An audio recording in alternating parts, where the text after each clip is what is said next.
Good morning students. Previous class में numericals किए थे कुछ अपने। नेक्स्ट समझना गैसों का विसरण, गैसों का विसरण, डिफ्यूजन ऑफ गैसेस। डिफ्यूजन क्या है? डिफ्यूजन ऐसे कहे अपने, मान लीजिए मैंने अपने नाक से CO2 छोड़ी, वो अपने आप इन्वायरमेंट की गैसों में मिक्स हो जाएगी। या मान लीजिए LPG गैस सिलेंडर में से लीक होके बाहर निकली, वो अपने आप इन्वायरमेंट में फैल गई, O2 N2 में मिल गई। तो मान लीजिए मेरे पास दो गैस है, ये दोनों आपस में एक वॉल्व से जुड़ी हुई है। ये वॉल्व है, इस साइड में मेरे पास में गैस A है, इस साइड में मेरे पास गैस B है।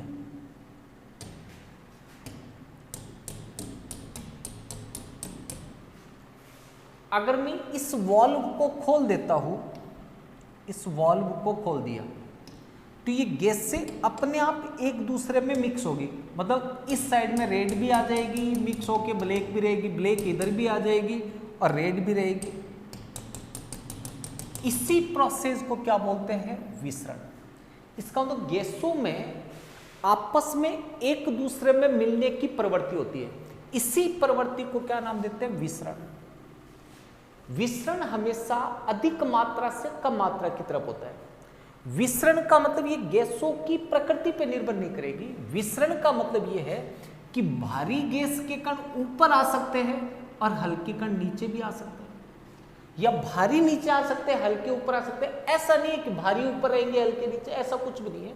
कोई से कण कहीं पे भी आ सकते हैं। विसरण का सीधा सीधा अर्थ इतना याद रखना है, गैसों में एक दूसरे में मिश्रित होने की प्रवृत्ति होती है। इस प्रकार के मिश्रित होने की प्रवृत्ति को क्या नाम देते हैं? विसरण।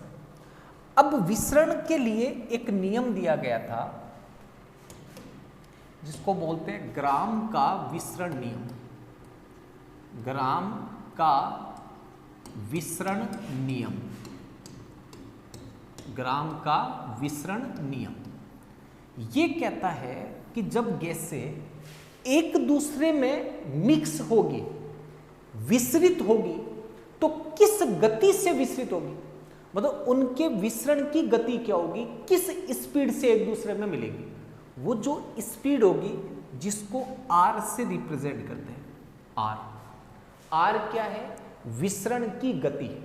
ये विसरण की गति गैस के घनत्व के वर्गमूल के व्युत्क्रमानुपाती होती है।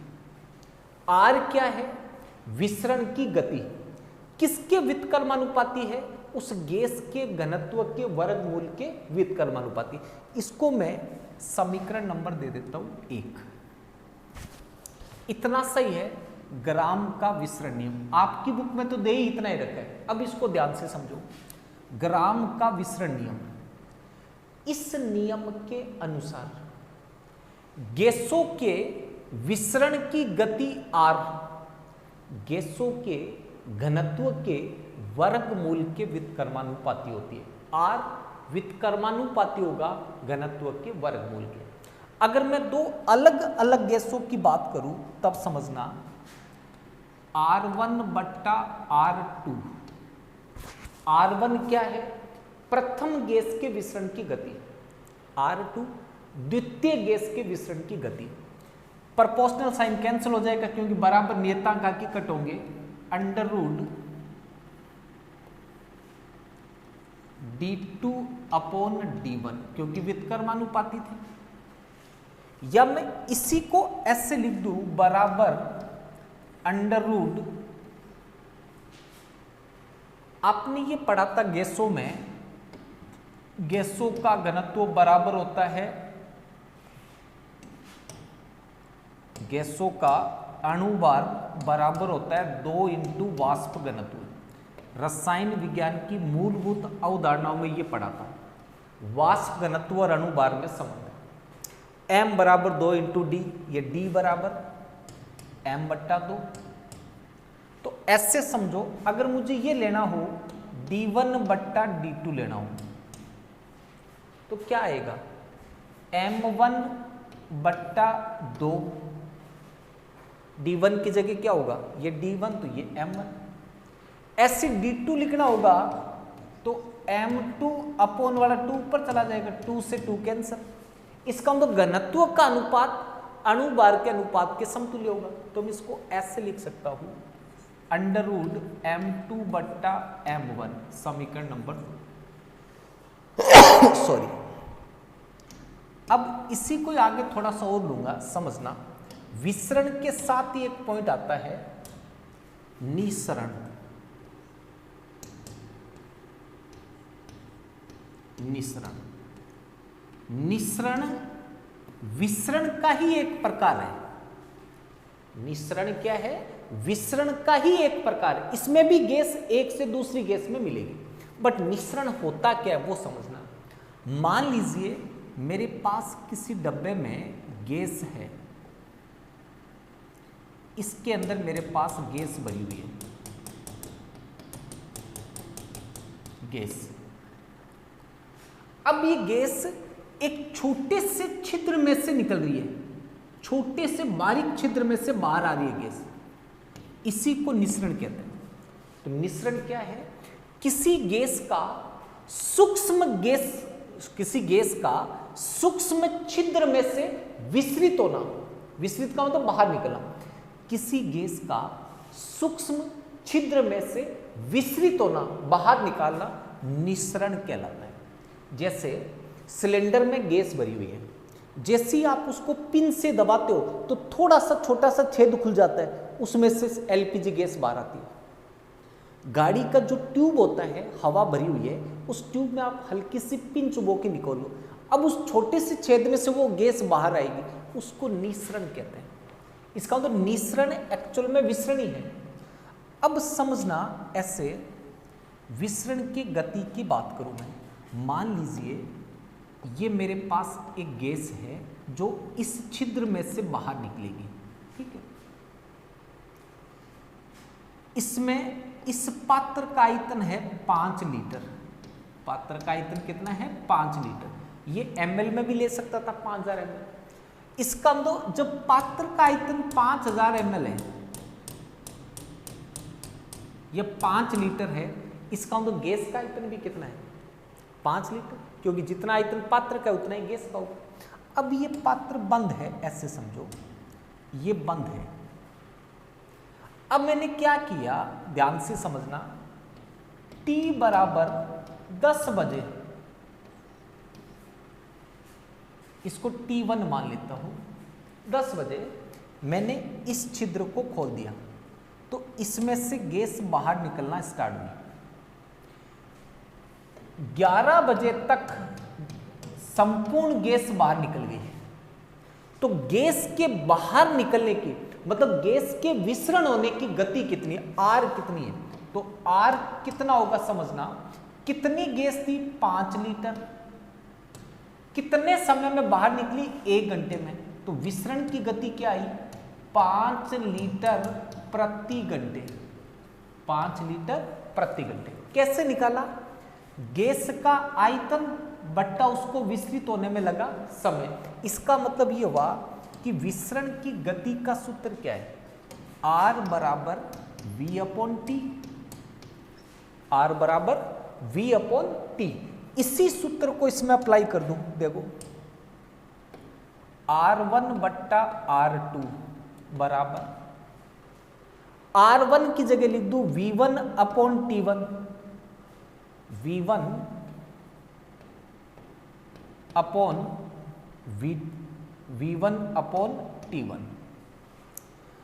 R2 की जगह लिख दूं V2/T2, तो अपॉन में R2 है तो V2 अपॉन वाला ऊपर चला जाएगा T2 बराबर √D2/D1 बराबर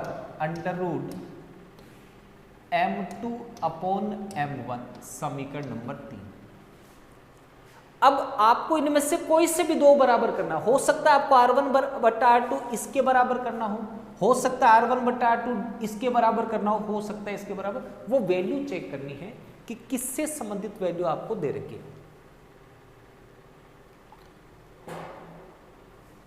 अब ध्यान से समझना, R बराबर V अपॉन T है, ठीक है।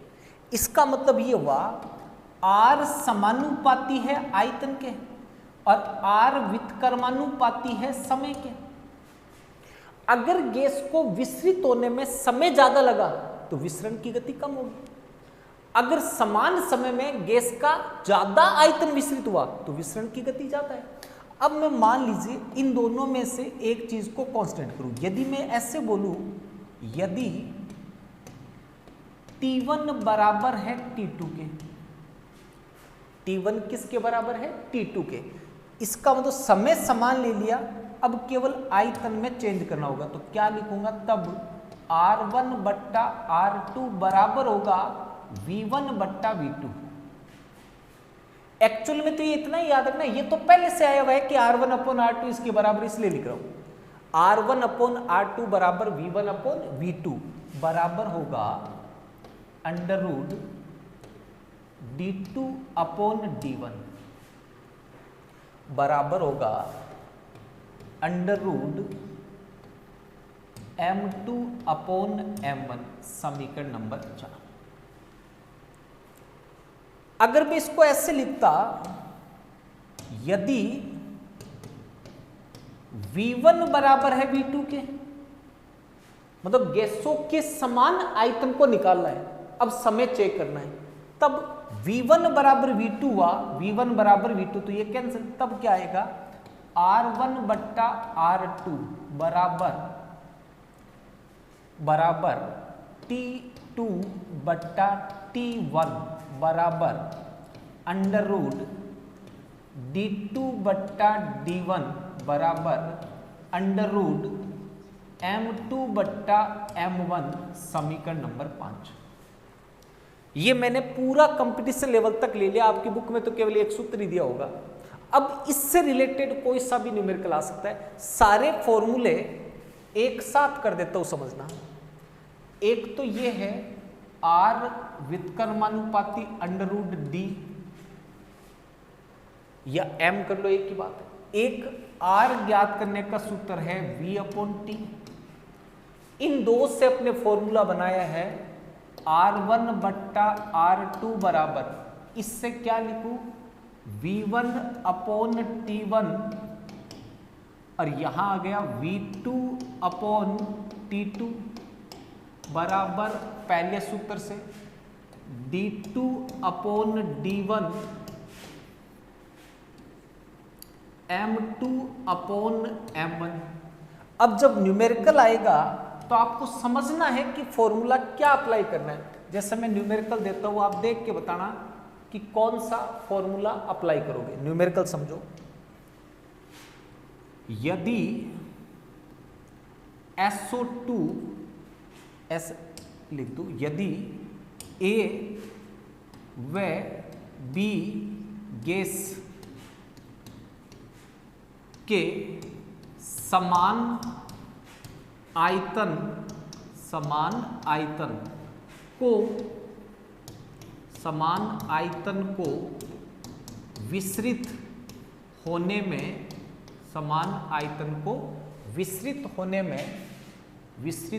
में क्रम से 10 व 15 सेकंड लगे तो इनके विसरण की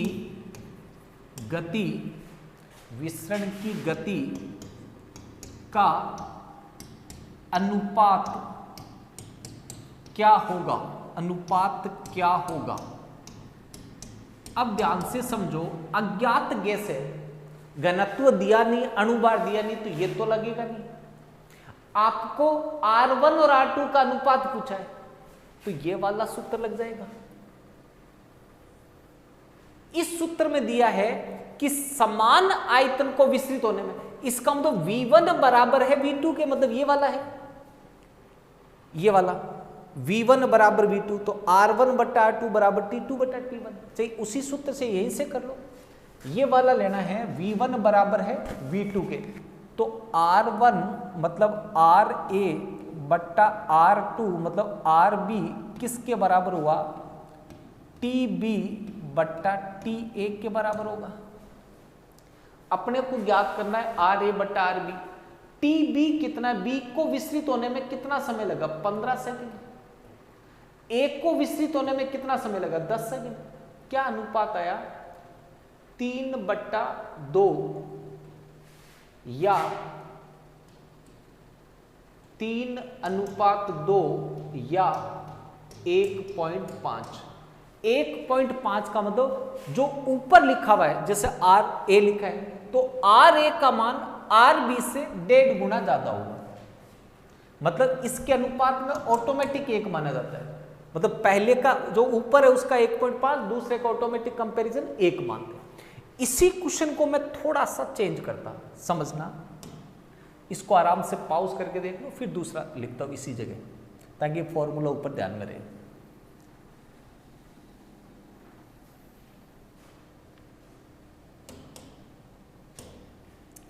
ए तथा बी गैस, ए तथा बी गैस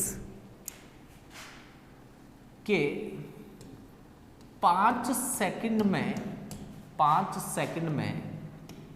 क्रम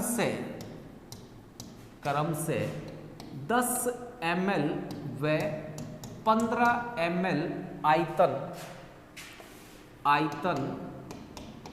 विसरित होता है, तो विसरण की गति का अनुपात क्या होगा। वापस इसी सूत्र पे आ गए। इस बार समय समान रखा, दोनों के लिए 5 सेकंड है, मतलब T1 बराबर T2 है। इस बार T1 बराबर T2, इसका मतलब RA बट्टा RB बराबर होगा VA बट्टा VB, VA बट्टा VB। VA दे रखा है 10 ml, VB दे रखा है 15 ml। कितना आया, 2/3 या 2:3। अब यदि आपको RA का मान दिया होता साथ में कि A के विसरण की गति है, तो आप B के विसरण की गति ज्ञात कर सकते हो, और B की गति दी होती तो A की ज्ञात कर सकते हो। ये दूसरे टाइप का न्यूमेरिकल है। तीसरा न्यूमेरिकल समझना,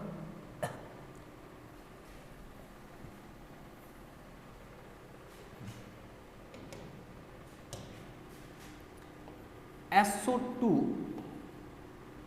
व CO2, SO2 व CO2 गैस का समान आयतन, अब समान आयतन होता, चाहे समान वर्ड लिख दो, चाहे ऐसे लिख देता 50 ml आयतन, तो दोनों के लिए सेम ही होता 50। समान आयतन क्रम से, ये समान आयतन की जरूरत नहीं, इसको सीधा लिखो, SO2 व CO2 गैसों के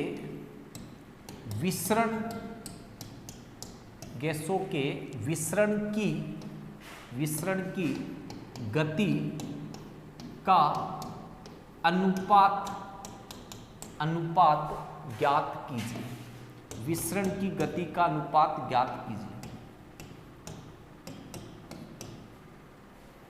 अब आप कंफ्यूज मत होना कि SO2 और CO2 के विसरण की गति का अनुपात पूछा है, ने तो समय दिया, ने आयतन दिया, अब कैसे ज्ञात करें।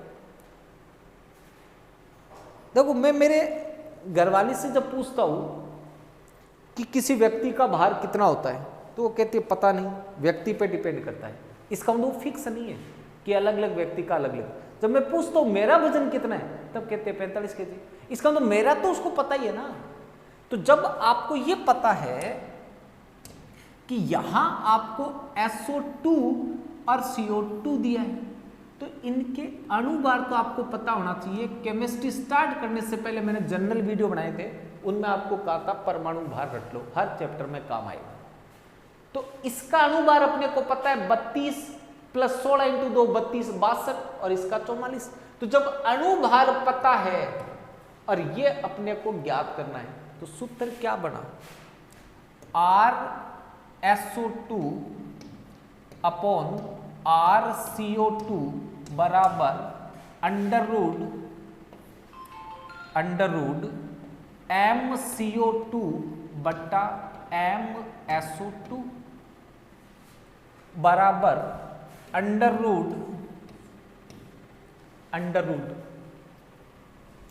44 बटा 62। 44 बटा 62। अब इसको सॉल्व कर लेना, जितना आंसर आए आपके पास में।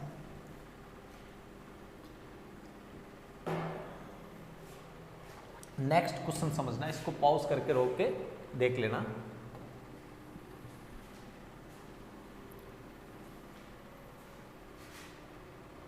क्वेश्चन समझना, यदि CH4 गैस के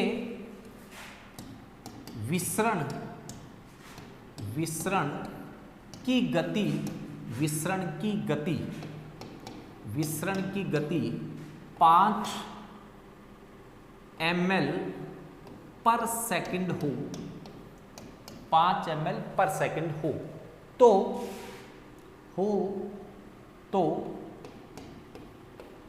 ऑक्सीजन के विसरण की गति क्या होगी? क्वेश्चन समझना किससे रिलेटेड है। विसरण की गति मतलब इससे रिलेटेड है। जाने पहचाने लोग मिले हैं तो अणुभार पता है, इसका मतलब इससे संबंधित है। तो क्या सूत्र लगा, R1 बट्टा R2, सॉरी पेन डार्क ले लेता हूं थोड़ा। क्या आया, R ज्ञात किसकी करनी है, उसको ऊपर ले लेते हैं O2 की। RO2 बट्टा RCH4 बराबर √ MCH4 बट्टा MO2 बराबर √ कितना दिया है, MCH4 16, MO2 32, कितना आया, √5।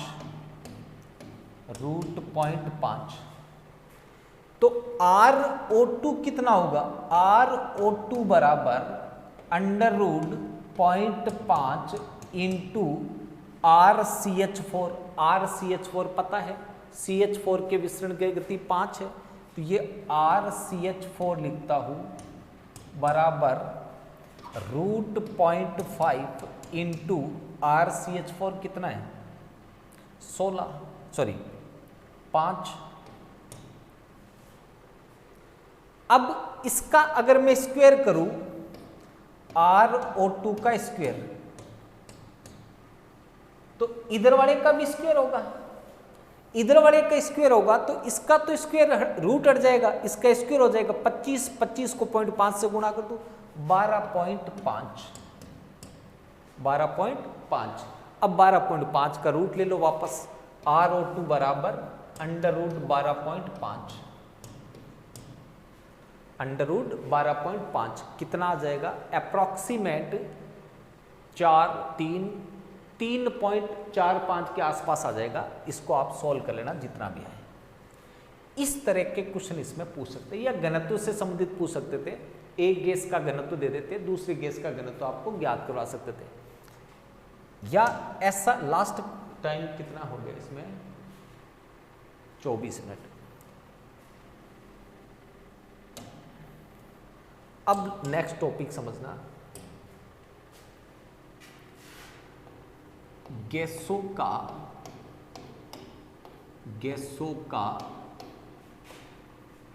अणुगतिक सिद्धांत या आणविक गतिक सिद्धांत, एक ही बात है, गैसों का अणुगतिक सिद्धांत। अपने जो गैसों से रिलेटेड नियम पढ़े थे, डाल्टन के आंशिक दाब का नियम, बॉयल का नियम, चार्ल्स का नियम, ये कैसे अप्लाई होते हैं, क्यों दाब बढ़ाने पर गैस संपीड़ित हो जाती है, उसका आयतन कम हो जाता है, क्यों ताप बढ़ाने पर आयतन बढ़ जाता है, इनका सूक्ष्म रूप में सूक्ष्मदर्शी अध्ययन करने के लिए इन वैज्ञानिकों ने बर्नौली, क्लासियस,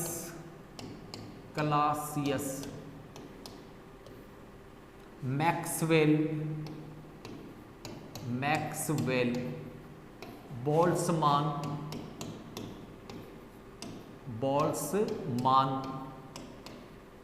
तथा जूल ने मिलकर के गैसों का अणुगतिक सिद्धांत दिया था। इस सिद्धांत के अनुसार पॉइंट नंबर 1, इस सिद्धांत के अनुसार पॉइंट नंबर 1 क्या है समझना, ये मेरे पास में एक गैस है, इस पात्र में मेरे पास में एक गैस है,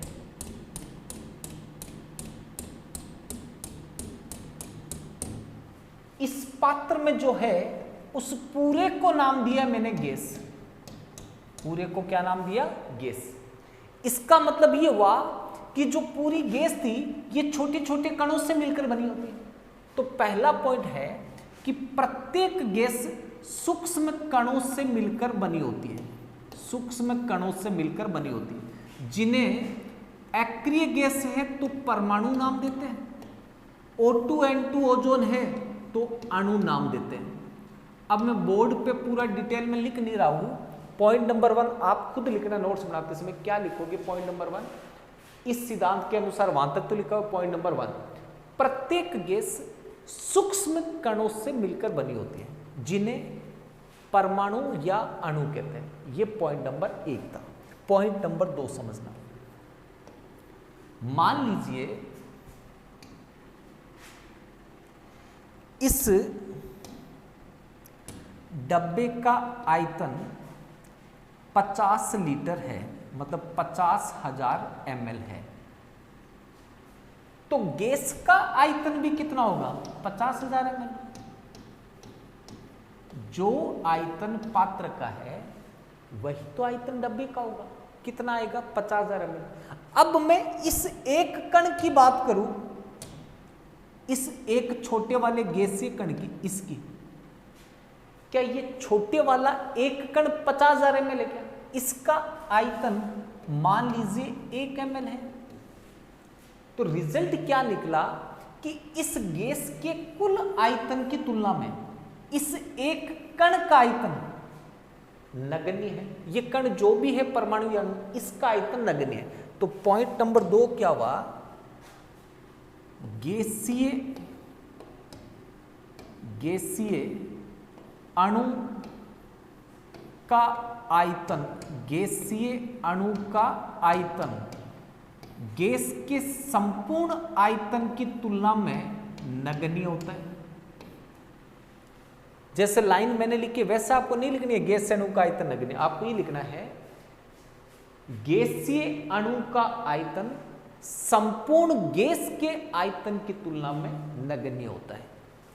तीसरा पॉइंट समझना,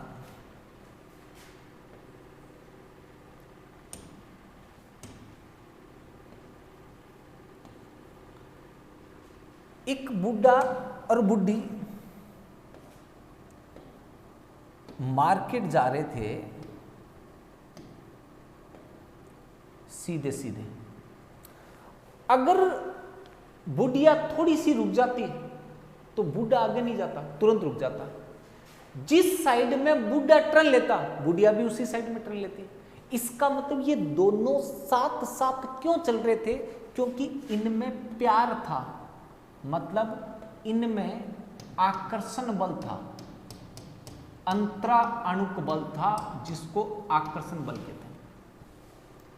अगर मैं अपने नाक से CO2 निकालकर ऐसे छोड़ता हूं, तो जब तक नाक के अंदर थे वो सारे कण बड़े बड़े पास पास थे। जैसे बाहर निकले, एक इधर भाग रहा है, एक इधर भाग रहा है, एक इधर भाग रहा है, एक ऊपर जा रहा है। इसका मतलब ये हुआ कि इन कणों में कोई प्यार नहीं है। इसका मतलब गैसीय कणों के मध्य आकर्षण बल का मान क्या होता है? नगण्य। इनमें कोई आकर्षण बल नहीं होता, इसलिए कभी भी गैस के अणु आपस में संयोजित नहीं होते। अगर इनमें भी प्यार होता, आकर्षण बल होता, तो सारे अणु संयोजित होकर गैस का एक गोला बन जाता, फिर अलग अलग कण नहीं होते। मेरे घर पे जब कंस्ट्रक्शन काम चल रहा था, छत पे दीवार बनी हुई नहीं थी, इस तरह से छत थी।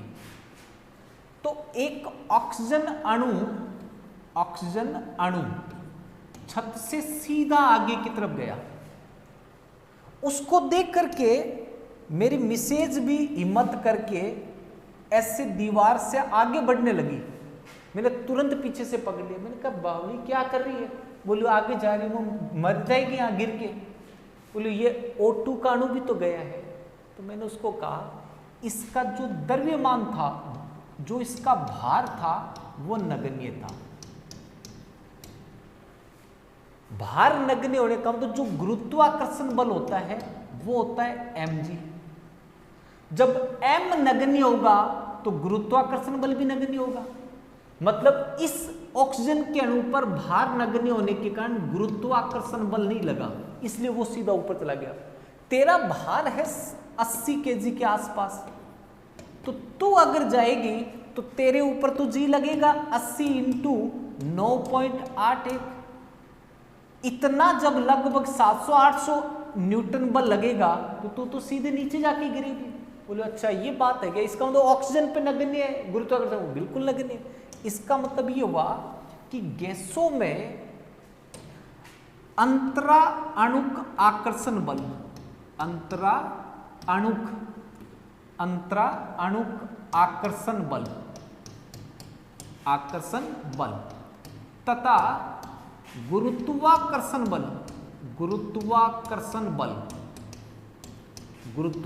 बल का मान नगण्य होता है।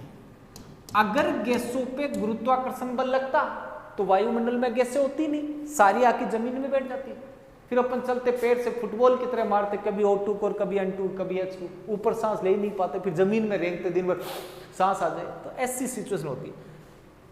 पहला पॉइंट मैंने बताया, प्रत्येक गैस सूक्ष्म कणों से मिलकर बनी होती है, जिन्हें परमाणु या अणु कहते हैं। इन गैसीय अणु का आयतन संपूर्ण आयतन की तुलना में नगण्य होता है। गैसीय कणों में अंतराणुक आकर्षण बल या गुरुत्वाकर्षण बल का मान नगण्य होता है। जब गैस के अणु पात्र की दीवार से टकराते हैं तो उस पे एक दाब लगाते हैं। जब आपस में टकराते हैं, समझदार होते हैं गैस के अणु। मान लीजिए गैस का अणु इस पात्र की दीवार से टकराया, सॉरी बोल के वापस आ जाएगा। यहां किसी दूसरे गैस के कण से टकराया, सॉरी बोल के इधर चला गया। यहां किसी से टकराया, इधर आ गया। यहां टकरा के इधर आ गया, यहां टकरा के इधर चला गया। मतलब गैस के अणु टेढ़ी मेढ़ी गति प्रदर्शित करते हैं। टेढ़ी मेढ़ी गति को बोलते हैं जिगजैग गति। जिगजैग, टेढ़ी मेढ़ी गति। ये जिगजैग गति जो है वनस्पति विज्ञान का वैज्ञानिक था रॉबर्ट ब्राउन, उसने खोजा था, इसलिए इसको ब्राउनी गति कहते हैं। तो अगला पॉइंट क्या आएगा? गैसीय अणु। गैसीय अणु टेढ़ी मेढ़ी, जिगजैग। जिगजैग को ब्राउन ने खोजा था, रॉबर्ट ब्राउन ने। इसको बोलते हैं ब्राउनी गति, ब्रैकेट बंद। जिगजैग गति प्रदर्शित करते हैं। गैसीय अणु जिगजैग गति प्रदर्शित करते हैं, टेढ़ी मेढ़ी गति प्रदर्शित करते हैं, जिसे खोजकर्ता रॉबर्ट ब्राउन के नाम के आधार पे क्या नाम देते हैं, ब्राउनी गति। ये बहुत अच्छे से पॉइंट पढ़ने हैं, ये क्वेश्चन डायरेक्ट आता है कि गैसों का आणविक गतिक सिद्धांत या अणुगतिक सिद्धांत। देखो पांचवा पॉइंट, अगर मान लीजिए किसी व्यक्ति को पकड़ के जोर से दीवार के भिड़ा दे, वो टक्कर अप्रत्याशित होगी, उस व्यक्ति की सारी ऊर्जा लॉस्ट हो जाएगी, वो जैसी दीवार से जोर से टकराएंगे सर फूटकर वहीं मर जाएगा। अगर अपने स्पिन की जो बॉल होती है रबर वाली, उसको जोर से दीवार पे मारो, वो जाती कंप्रेस हो जाएगी, दबक जाएगी, पूरी दीवार के चिपक जाएगी, चिपक के फिर वापस बेक आएगी। इसका मतलब उस बॉल को जब दीवार पे मारा, उसकी टक्कर पूर्णतया प्रत्यास्थ थी, वो इलास्टिक की तरह व्यवहार कर रहे थे, परफेक्ट इलास्टोमर था, तो वो बॉल वापस आ जाएगी, उसमें ऊर्जा का कोई हास नहीं होगा, बार बार उस बॉल को दीवार पे मार सकते हैं। ऐसी मानो कि गैस के कण बार बार आपस में भी टकराते हैं, दीवार से भी टकराते हैं।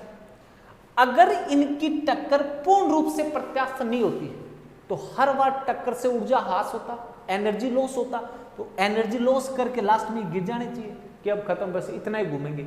ये गैसीय अणु तो लगातार चलते रहते हैं, लगातार टकराते रहते हैं। इसका मतलब इनकी जो टक्कर होती है वो पूर्णतया प्रत्यास्थ होती है। गैसीय अणुओं की टक्कर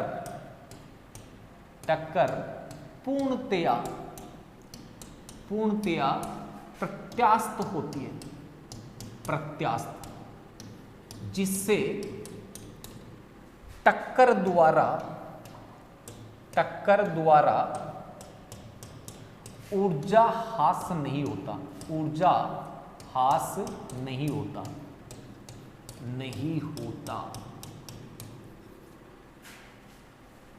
5 पॉइंट मैंने लिखे हैं, बहुत अच्छे से समझ में आने चाहिए। प्रत्येक गैस सूक्ष्म कणों से मिलकर बनी है। गैस अणु का आयतन संपूर्ण आयतन की तुलना में नगण्य है। आकर्षण बल, गुरुत्वाकर्षण बल नगण्य है। जिगजैग गति प्रदर्शित करते हैं और गैसीय अणुओं की टक्कर पूर्णतया प्रत्यास्थ होती है। लास्ट पॉइंट आपको ये याद रखना है, पॉइंट नंबर 6 ही पॉइंट पढ़ने बहुत है। पॉइंट नंबर 6, गैसीय अणुओं की गतिज ऊर्जा परम ताप के समानुपाती होती है। ये तो आप जानते हो, जब जल को गर्म करते हैं तो भाप जल के भगोने के आसपास ही गति करती है, मतलब उनकी गतिज ऊर्जा कम है तो भगोने के आसपास ही धीरे धीरे चलती है। तेज गर्म करोगे भाप उड़ के कमरम दूर भागेगी। इसका मतलब जितना ज्यादा ताप होगा गतिज ऊर्जा उतनी ज्यादा होगी। गैसीय अणुओं की गतिज ऊर्जा परम ताप के समानुपाती होती है। ये 6 पॉइंट आपको अच्छे से याद रखना है। इन 6 पॉइंट के आधार पर अपने आगे की व्याख्या करेंगे। तो आज के लिए इतना काफी है। Thank you, have a nice day, God bless you.